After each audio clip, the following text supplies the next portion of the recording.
그 성에 시몬이라 하는 사람이 전부터 있어 마술을 행하여 사마리아 백성을 놀라게 하며 자칭 큰 자라 하니.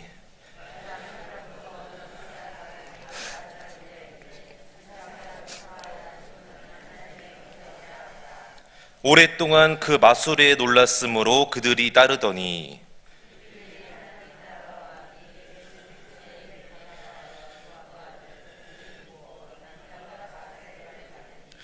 시몬도 믿고 세례를 받은 후에 전심으로 빌립을 따라다니며 그 나타나는 표적과 큰 능력을 보고 놀라니라.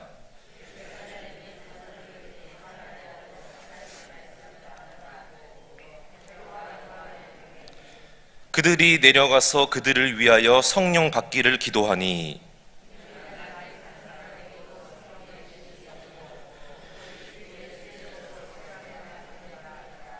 이에 두 사도가 그들에게 안수하매 성령을 받는지라.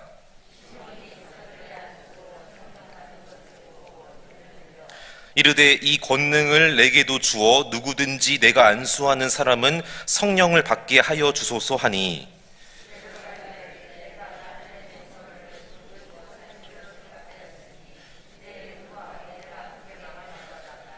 하나님 앞에서 내 마음이 바르지 못하니 이 도에는 내가 관계도 없고 분깃될 것도 없느니라.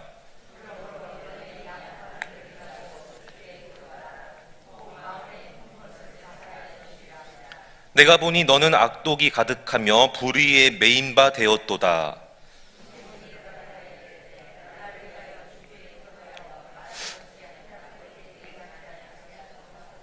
함께요. 두 사도가 주의 말씀을 증언하여 말한 후 예루살렘으로 돌아갈새 사마리아인의 여러 마을에서 복음을 전하니라. 아멘. 할렐루야. 네, 오늘 또 이렇게 어제에 이어서 오늘 사도행전 8장의 말씀을 함께 통해서 하나님의 은혜를 나누려고 합니다. 어제 우리가 새벽에 세 가지를 함께 나눴습니다. 첫 번째는 힘들고 어려운 위기가 찾아올 때 그때 더 우리는 신앙의 본질로 돌아가고 또 신앙의 본질에 충실해야 된다. 그래서 어려울수록 더 많이 기도하고 더 예배의 자리에 나와야 되고 더 말씀을 많이 붙잡고 묵상해야 되고 특별히 나에게 주신 사명을 내려놓는 게 아니라 더 그 사명 붙잡고 그 사명 가운데 충실하게 나아가야 된다 라는 것이었고요. 두 번째는 사마리아 사람들을 하나님께서 빌립을 통해서 복음을 듣게 하시고 놀라운 기적을 경험하게 해주신 것처럼 하나님은 우리 모두를 다 똑같이 사랑해 주시고 공평하게 은혜 주시기를 원하신다.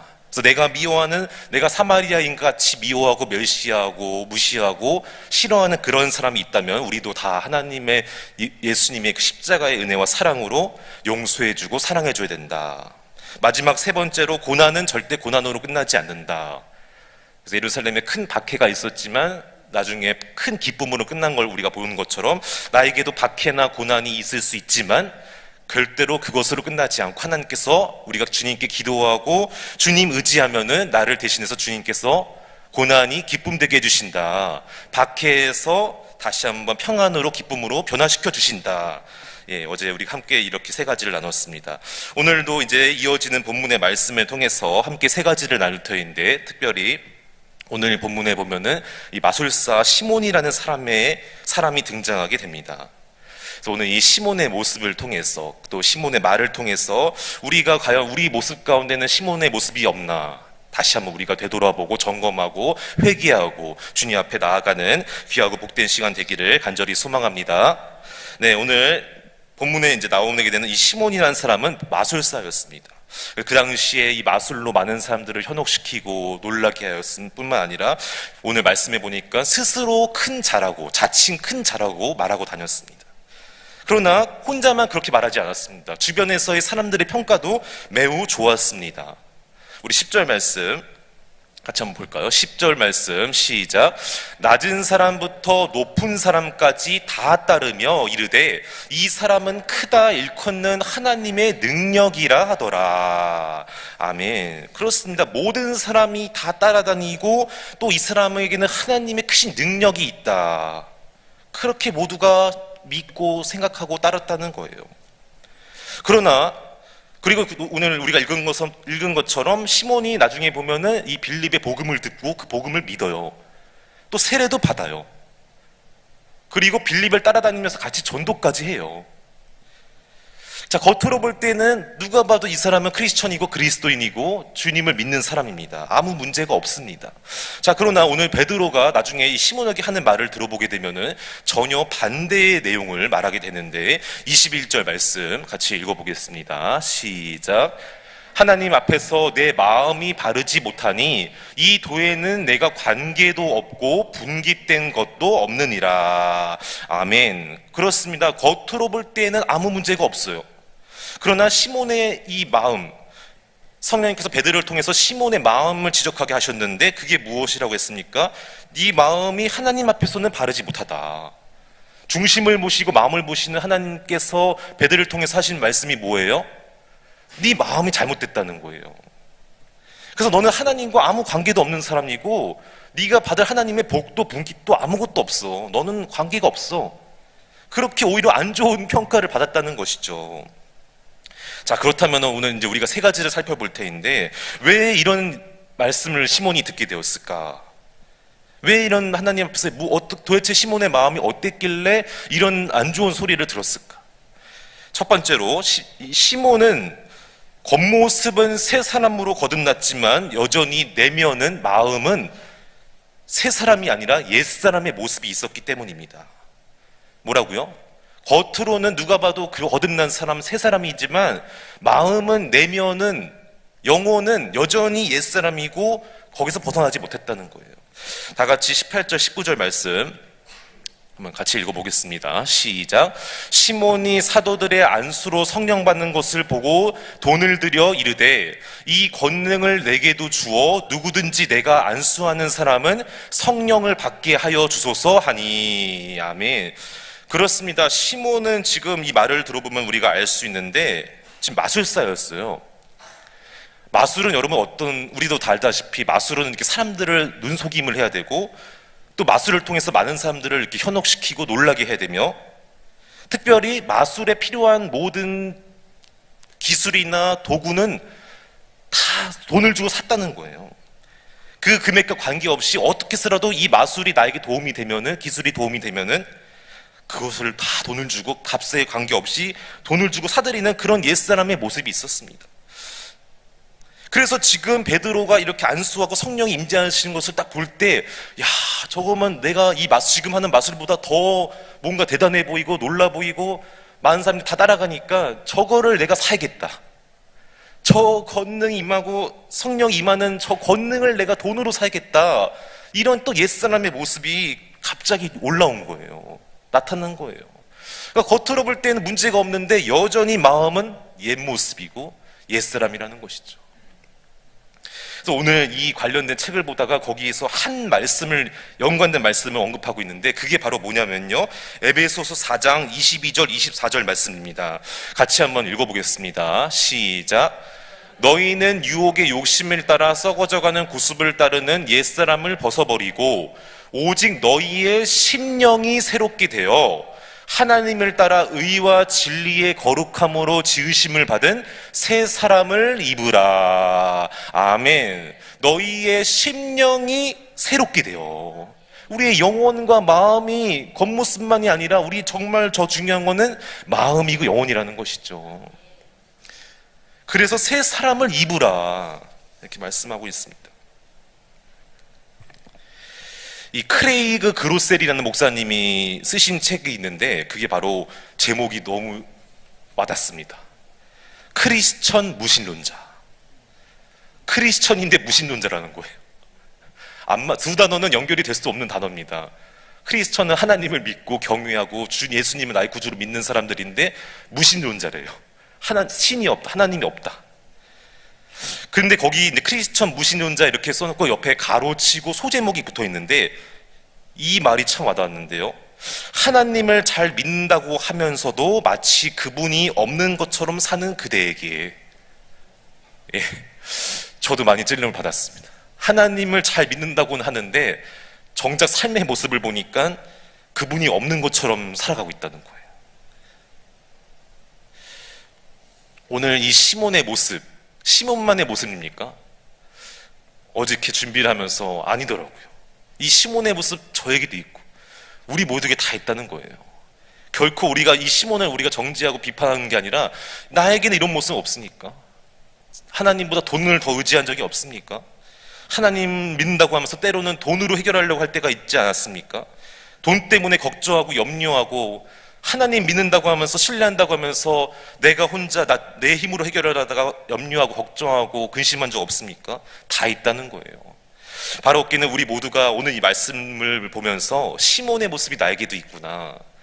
그래서 우리가 항상 세상의 것은 다 내려놓고 하나님만 더 의지하고 신뢰하고 바라봐야지 라고 결단했으면 좋겠습니다. 그리고 기도하면서 하나님의 은혜로 살아가게 되시기를 주님의 이름으로 축복합니다. 두 번째로 오늘 우리가 시몬의 모습을 통해서 알아야 될 것은 우리 인생의 목적이 나를 위해서가 아니라 하나님의 영광을 위해서다. 할렐루야. 하나님께 영광 돌리는 것이 우리 인생의 목적이지 나를 드러내고 나를 자랑하고 내 영광을 위해 살아가는 게 아니라는 것입니다. 18절 19절 말씀 다시 한번 읽어보겠습니다. 시작. 시몬이 사도들의 안수로 성령 받는 것을 보고 돈을 들여 이르되 이 권능을 내게도 주어 누구든지 내가 안수하는 사람은 성령을 받게 하여 주소서 하니. 아멘. 자, 여기 지금 이 시몬의 말을 가만히 자세히 살펴보면은 하나님이 안 계셔요. 하나님이라는 주님이라는 단어가 등장하지는 않습니다. 전부 다 뭐예요? 나를 위하여 내가 안수하는 사람. 다 나 중심이에요. 다 내가 해야 되고. 주님을 위하여는 없고요. 내게도 주어 내가 안수한 사람. 무조건 내가 중심이라는 것이죠. 그렇습니다. 지금 결국 이렇게 돈을 주고 권능을 사려고 하는 이유가 뭐예요? 하나님의 영광을 위해서가 아니라 내가 안수해서 많은 사람들에게 내가 인기를 누리고 명예를 더 얻어서 더 많은 사람들이 나를 따르게 하려고. 그러니까 지금 하나님 보실 때 이 사람의 마음이 잘못됐다는 것이죠. 어떤 목사님 책에 보니까 이런 글이 있었습니다. 나의 유익이나 영광을 위하여 하나님을 이용하지 말고 하나님의 영광을 위하여 내 인생을 하나님께 드려라. 할렐루야. 나의 유익이나 만족이나 영광을 위해 하나님을 이용하지 말고 하나님의 영광을 위하여 내 인생을 주님께 맡기고 드려야 된다. 여러분, 우리는 그렇게 하나님 이용한 적 없습니까? 겉으로는 말로는 다니라고 하지만 실제로 살면서 그런 적 없습니까? 다 있습니다. 저도 있고요. 다 있어요. 바로 어깨는 우리 두 번째 이 시몬의 모습을 통해서 다시 한번 우리도 회개하고 깨달아야 될 줄로 믿습니다. 정말 하나님 이용하는 사람이 아니라 내 인생은 주님께 드리고 주님께 영광 돌리는 우리 이사명성교회 모든 성도님들 되시기를 주님의 이름으로 축복합니다. 그래서 예수님께서 뭐라고 말씀하셨죠? 마태복음 16장 24절에 보니까 누구든지 나를 따라오려거든 자기를 부인하고 자기 십자가를 지고 나를 따를 것이니라. 자기를 먼저 부인해야 돼요. 나가 드러나면 안 되는 거예요. 오직 예수님만, 오직 주님만, 복음만 드러나야 될 줄로 믿습니다. 예를 들어서 제가 어제 막 이렇게 오늘 이 설교를 위해서 준비하고 묵상하고 책도 많이 보고 또 선배 목사님들 설교도 들어봤어요. 막 오늘 이 새벽 설교를 위해서 많은 시간을 투자하고 노력했다고 예를 들어봅시다. 그런데 그 마음의 중심에 삼위일체 하나님을 드러내고 영광을 돌린다는 마음보다는 내가 어떻게 하면 설교를 잘하는 모습처럼 보일까? 내가 어떻게 하면 더 프로페셔널하게 유창하게 떨리지 않고 여유 있게 잘할 수 있을까? 이런 데만 관심 갖고 준비한다면은 어제 그렇게 열심히 준비했던 것들, 시간들 다 하나님 앞에서는 아무것도 아니라는 거, 의미 없다는 거예요. 오직 이 자리는 삼위일체 하나님을 드러내고 주님의 은혜만 증거하고 복음만 전해야 되는데 그런 거는 관심 없고 어떻게 하면 내가 잘 보일까? 어떻게 하면 좀 더 유창하게 멋있게 보일까? 준비 많이 한 것처럼 보일까? 그런 데만 관심이 있고 그렇게 위해서 준비한 열심과 시간은 주님 보실 때는 다 쓸데없는 거라는 거예요. 다 헛수고한 거예요. 그거는 주님 보실 때 그건 의미가 없는 거예요. 잘못된 거잖아요. 내가 좀 부족해도 조금 잘 못하고 오늘 실수하고 막 틀려도 그런 마음이 아니라 정말 하나님 은혜 전하려고 하는 마음으로 이 자리에 섰다면은 부족할 때 주님이 도와주실 줄로 믿습니다. 그래서 오늘 이게 두 번째 말씀이 얘기를 든 게 바로 이거예요. 내 마음의 중심이, 겉모습이 중요한 게 아니라 내 마음의 중심이 더 중요한 거예요. 아무리 열심히 봉사하고 새벽 깨우고 십일조하고 주일 성수 다 해도 마음의 중심이 잘못돼 있으면은 하나님 보시기에 오늘 뭐라고 했죠? 너 나랑 아무 관계 없다. 네가 받을 복 하나도 없다. 분깃이 뭐예요, 여러분? 뭐 받을 목 그런 거 아닙니까? 분깃. 근데 하나도 없다는 거예요. 관계 없다는 거. 넌 나랑 아무 관계 없다. 네가 받을 분깃이 전혀 없다. 여러분, 우리가 이런 말 들어야 되겠습니까? 그게 아니지 않습니까? 우리는 하나님이 주시는 은혜와 복을 누리며 살아야 되는데, 주님과 친밀한 관계를 유지해야 되는데, 바라옵기는 우리가 다시 한번 항상 마음의 중심이 올바르게 서서 주님 모시기에 칭찬받고 인정받고 사랑받는 우리 이사명성교회 모든 성도님들 되시기를 주님의 이름으로 축복합니다. 세 번째로, 첫 번째, 두 번째 그런 유혹이나 마음이 찾아올 때 어떻게 된다? 바로 오늘 말씀해 보니까 회개하고 기도해야 된다. 할렐루야. 그래서 날마다 회개하고 기도해야 되는 거예요. 우리가 이 두 가지 모습을 이길 수가 없어요. 회개하지 않고 기도하지 않으면 이 두 가지는 절대로 내 힘으로는 극복이 안 되는 거예요. 우리 22절, 23절 말씀 같이 읽어보겠습니다. 시작. 그러므로 너의 이 악함을 회개하고 주께 기도하라. 혹 마음에 품은 것을 사하여 주시리라. 내가 보니 너는 악독이 가득하여 불의에 매인 바 되었도다. 아멘.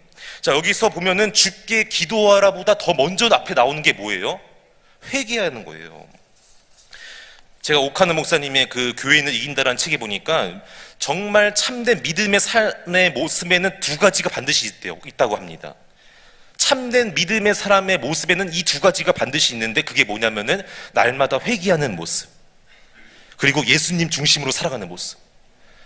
이 두 가지가 없으면요 참된 믿음의 소유자가 아니라는 거예요. 날마다 주님 앞에 나와서 회개하고 예수님 중심으로 항상 살아가는 모습. 여러분, 회개 기도는 우리가 다른 사람을 위해서 중보 기도는 해줄 수 있고 그 사람의 기도 제목을 놓고 같이 기도해 줄 수는 있지만, 회개 기도는 우리가 대신 해줄 수가 없어요. 회개 기도는 내가 해야 돼요. 내가 주님 앞에 나와서 눈물 흘리고 무릎 꿇고 회개는 내가 해야 되는 거예요. 다른 사람이 내 죄를 대신 회개해 줄 수는 없는 거예요. 특별히 오늘 그 뒤에 나오는 내용을 보니까 기도하라, 주께 기도하라. 근데요, 이 기도하라가 우리가 생각하는, 물론 그 기도도 있지만 내 마음의 소원을 아뢰고 주님 앞에 간절하게 요청하는 그런 기도도 있지만, 오늘 이 말씀에서 나오는 기도하라는 그런 의미가 아니었습니다. 여러분, 아까 뒤에 뭐라고 했죠? 베드로가 그 뒤에 말할 때 뭐라고 했습니까? 악독이 가득하면 불의에 매인 바 되었도다. 매인 바 되었도다, 이 뜻이었습니다. 다시 말하면 여기서 주께 기도하라는 주님께 매인 바 되다, 주님께 묶여있다, 뗄래야 뗄 수 없이 주님께 묶여있고 매인 바 된 게 이 기도라는 거예요. 내가 기도할 때 주님과 떨어지는 관계가 아니라 주님과 매여서 꽉 성령의 줄로 하나로 매여 있어서 늘 항상 동행하는 그 의미더라고요. 그래서 뒤에 베드로가, 누가가 이렇게 쓴 거예요. 악독의 매인 바가 아니라 주님께 매인 바 된다. 예전에, 어제 갑자기 생각이 났는데, 예전에 우리 초등학교 때나 이렇게 체육대 할 때 보면은 계주를 하는데 어떻게 하는, 그냥 계주 말고 이렇게 꼭 두 사람의 다리를 하나씩 이렇게 노끈으로 막 꽁꽁 묶어가지고 같이 뛰게 하는 계주가 있었습니다. 저도 해봤는데 이게 쉽지가 않습니다. 이게 절대 쉽지 않습니다. 서로 자기 발, 자기 속도로 가면은 절대 갈 수가 없어요. 둘이 어떻게 해야 돼요? 마음이 맞아야 돼요. 하나가 돼야 돼요. 자, 너는 왼발, 난 오른발. 그리고 속도는 이렇게. 둘이 맞춰서 하나가 할 때 이제 넘어지지 않고 쓰러지지 않고 잘 달려갈 수 있는데, 자기 멋대로, 서로 자기 멋대로, 자기 맘대로 가면은 다 쓰러지고 넘어지고 못 가는 거예요. 마찬가지입니다. 오늘 이 메인바 되다가 뭐냐면은 예수님과 늘 함께 동행하면서 하나가 되어야 된다. 할렐루야. 내 멋대로, 내 방법대로, 내 생각대로가 아니라 예수님 마음이 내 마음이고 내 마음이 되어야 되고, 예수님의 생각이 곧 나의 생각이 되어야 되고, 예수님께서 주신 말씀이 내 마음판에도 있어야 되고, 그래서 항상 주님과 함께 동행하는 삶의 모습이 오늘 이 주께 기도하라 있었다는 것입니다. 바라옵기는 우리가 사순절 세 번째 주간인데 그냥 이름만 겉으로만 사순절이 아니고 정말 우리가 주님께 꽉 묶인 바 메인 바 되어서 주님과 날마다 친밀한 교제하면서 동행하게 되시기를 주님의 이름으로 축복합니다. 그리할 때에 예수님의 은혜로 주님의 방법과 놀라운 기적으로 우리의 삶의 모든 문제가 다 해결되고 주님 앞에 믿음으로 승리하는 우리 이산명성교회 모든 성도님들 될 줄로 믿습니다. 기도하겠습니다.